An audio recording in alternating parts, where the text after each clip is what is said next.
ایک شخص نے سوال پوچھا ہے کہ کیا واقعی حقیقتاً 4 موقع ایسے آئے ہیں کہ ان 4 موقعوں پر وقت رک گیا؟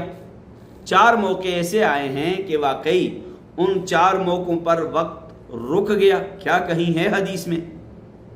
کیا کہیں حدیث میں ہے؟ کیا یہ سچ ہے؟ کیا یہ من گھڑت بات تو نہیں؟ تو سنیے، پہلا موقع بتاتے ہیں کہ حضرت بلال نے اذان نہ دی تو وقت رک گیا۔ دوسرا موقع، حضرت علی رضی اللہ تعالی عنہ کی نماز قضا ہوئی تو وقت رک گیا۔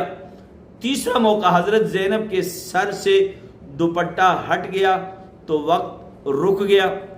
چوتھا موقع کہ حضور صلی اللہ علیہ وسلم جب معراج پہ گئے تو وقت رک گیا۔ وقت رک گیا۔ یہ 4 موقع ایسے بتاتے ہیں کہ کیا ان 4 موقعوں پر وقت رک گیا؟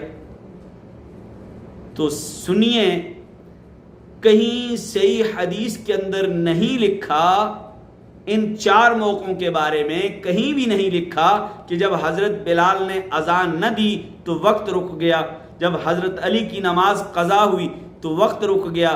کہیں حدیث کے اندر نہیں ہے جب حضرت زینب کے سر سے دوپٹہ سرک گیا تو وقت رک گیا، کہیں نہیں لکھا۔ جب حضور صلی اللہ علیہ وسلم معراج پہ گئے تو وقت رک گیا، کہیں نہیں لکھا۔ اگر آپ نے کسی صحیح حدیث کے اندر پڑھا ہے تو مجھ تک پہنچائیے تاکہ میرے علم میں اضافہ ہو جائے، میں اپنی غلطی کا ازالہ کر لوں۔ السلام